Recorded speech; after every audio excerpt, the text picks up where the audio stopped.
بسم اللہ الرحمن الرحیم۔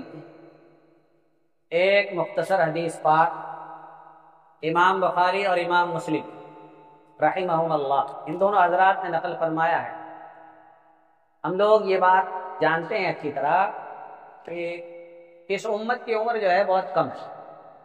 خود اللہ کے نبی صلی اللہ علیہ وسلم نے فرمایا کہ میری امت کی عمر جو ہے وہ 60 سے 70 کے بیچ، اس سے آگے بہت کم لوگ بڑھتے ہیں۔ 60 اور 70 سال سے زیادہ عمر بہت کم لوگوں کی ہے۔ عام طور پر لوگ 60-70 کے بیچ چلے جاتے ہیں، بلکہ اور بہت سارے لوگ ہیں جو 60 پہنچنے سے پہلے ہی 50 سال کی عمر میں، 40 سال کی عمر میں، 30 سال کی عمر میں، 20 سال کی عمر میں بھی لوگ مر جاتے ہیں۔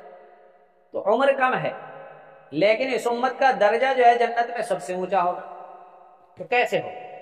تو اسی لیے اللہ تبارک و تعالی نے اپنے رسول کے ذریعے اس امت کو ایسے ایسے اعمال بتائے کہ عمل تو چھوٹا ہے لیکن ثواب اس کا بہت زیادہ۔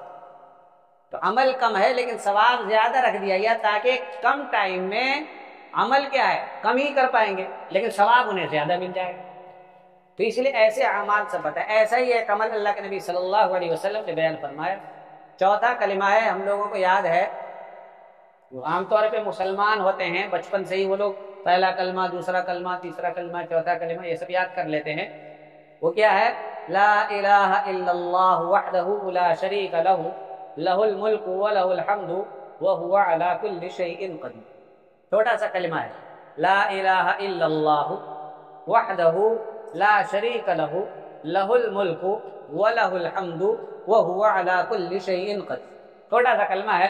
اللہ کے نبی صلی اللہ علیہ وسلم نے فرمایا جو اس کو صبح کے ٹائم، جو شخص صبح کے ٹائم میں اس کو پڑھ لے گا 100 مرتبہ، کتنے مرتبہ؟ 100 مرتبہ جو اس کلمے کو پڑھ لے گا، تو 100 مرتبہ پڑھنے میں 10 12 15 منٹ سے زیادہ نہیں لگے۔ کلمے کو پڑھنے میں 15 منٹ سے زیادہ نہیں لگا۔ 15 منٹ میں ہم لوگ آرام سے پڑھ لیں گے، لیکن اس کا ثواب بہت زیادہ ہے۔ اس کا ثواب بہت زیادہ۔ فرمایا کہ جو صبح کے وقت میں 100 مرتبہ اس کلمے کو پڑھ لے گا تو 5 فائدے اس کو حاصل ہوں۔ سب سے پہلا فائدہ اس کو یہ حاصل ہوگا کہ 10 غلام آزاد کرنے کے برابر ثواب۔ اور ایک غلام آزاد کرنے کا ثواب کیا ہے؟ اللہ کے نبی صلی اللہ علیہ وسلم نے فرمایا کہ جو آدمی ایک غلام آزاد کرے گا تو غلام کے بدن میں جتنے عضو، آنکھ ہیں، کان ہے، ہاتھ ہے، پیر ہے، کا اس غلام کے ایک ایک عضو کے بدلے میں اس کا ایک ایک عضو جہنم سے آزاد ہے۔ اور یہاں کیا ہے؟ 100 مرتبہ جب وہ اس کلمے کو پڑھے گا تو 10 غلام، ایک غلام نہیں، 10 غلام، ایک غلام میں انسان جہنم سے آزاد ہو جاتا ہے، اور 10 غلام میں جہنم سے کتنی دور ہے؟ تو اس لیے جو 100 مرتبہ اس کلمے کو پڑھے گا سب سے پہلا فائدہ تو یہ ہے کہ 10 غلام آزاد کرنے کے برابر ثواب ہے۔ ہمارے زمانے میں غلام نہیں ہے تو اس لیے ہم غلام آزاد کر کے وہ فضیلت حاصل نہیں کر سکتے، تو یہ کلمہ پڑھ کر کے حاصل کر سکتے۔ ایک بات۔ دوسری بات یہ کہ اس کے نامہ اعمال میں 100 نیکیاں لکھی جائیں۔ 100 مرتبہ پڑھے گا تو اس کے نامہ اعمال میں پہلا فائدہ تو یہ ہوگا کہ 10 غلام آزاد کرنے کے برابر ثواب، اور دوسرا فائدہ یہ ہوگا کہ اس کے نامہ اعمال میں 100 نیکیاں لکھ دی جائیں۔ 2 فائدہ ہوا۔ تیسرا فائدہ یہ ہے کہ اس کے نامہ اعمال میں سے 100 برائیاں مٹا دی جائیں گی، 100 نیکیاں لکھی جائیں گی، اور تیسرا فائدہ یہ ہوگا کہ 100 برائیاں کیا ختم کر دی جائیں گی، مٹا دی جائیں گی۔ 3 فائدہ ہوا۔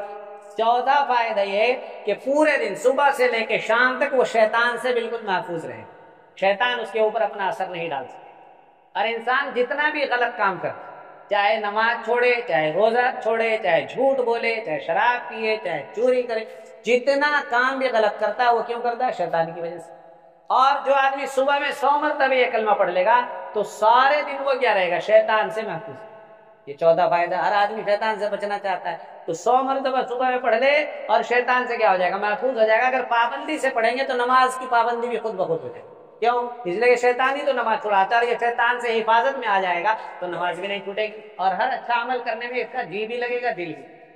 4 فائدے گئے۔ اور 5واں اور آخری فائدہ یہ ہے کہ اس دن اس سے اچھا اور افضل عمل کسی نے بھی نہیں کیا۔ اس دن پوری دنیا میں سب سے اچھا، سب سے افضل اور فضیلت والا عمل کسی نے کیا جس نے 100 مرتبہ پڑھا ہے۔ ہاں، اگر کوئی آدمی 100 سے زیادہ مرتبہ پڑھ دے گا تو وہ اس سے اچھا ہوگا، لیکن باقی کوئی بھی اس سے اچھا عمل کرنے والا نہیں۔ تو اس لیے ہم میں سے ہر شخص کو چاہیے کہ صبح صبح یہ کلمات پڑھ لیا کرے تاکہ یہ سارے فائدے ہمیں کیا ہو جائیں؟ حاصل ہو جایا کریں۔ آسان سا کلمہ ہے، لا الہ الا اللہ وحدہ لا شریک لہ لہ الملک ولہ الحمد وہو علی کل شیء قدیر۔ اللہ تعالی ہم سب کو عمل کی توفیق عطا فرمائے۔ اللہم انت السلام ومنک السلام تبارکت یا ذا الجلال والاکرام۔ ربنا آتنا في الدنيا حسنة وفي الآخرة حسنة وقنا عذاب النار۔ ربنا لا تزغ قلوبنا بعد إذ هديتنا وهب لنا من لدنك رحمة إنك أنت الوهاب۔ ربنا لا تزغ قلوبنا بعد إذ هديتنا وهب لنا من لدنك رحمة إنك أنت الوهاب۔ ربنا اغفر لنا ذنوبنا وإسرافنا في أمرنا وثبت أقدامنا وانصرنا على القوم الكافرين۔ اے اللہ ہماری خطاؤں کو معاف فرما، اے اللہ ہمارے تمام گناہوں کو معاف فرما، اے اللہ ہمارے لیے جنت کا فیصلہ فرما، اے اللہ ہمارے لیے جہنم سے آزادی کا فیصلہ فرما، اے اللہ قبر کے عذاب سے ہم سب کی حفاظت فرما، اے اللہ اچھے اعمال کی توفیق عطا فرما، اے اللہ برے اعمال سے ہم سب کی حفاظت فرما، اے اللہ ہر طرح کی بیماریوں سے ہم سب کی حفاظت فرما، اے اللہ ہر طرح کی بیماری سے ہم سب کی حفاظت فرما، جو بیمار ہیں انہیں شفا عطا فرما، جو پریشانی میں مبتلا ان کی پریشانیاں دور فرما، اللہ ہماری تمام دعاؤں کو نبی کریم صلی اللہ علیہ وسلم اور قرآن کریم کے صدقے میں قبول فرما۔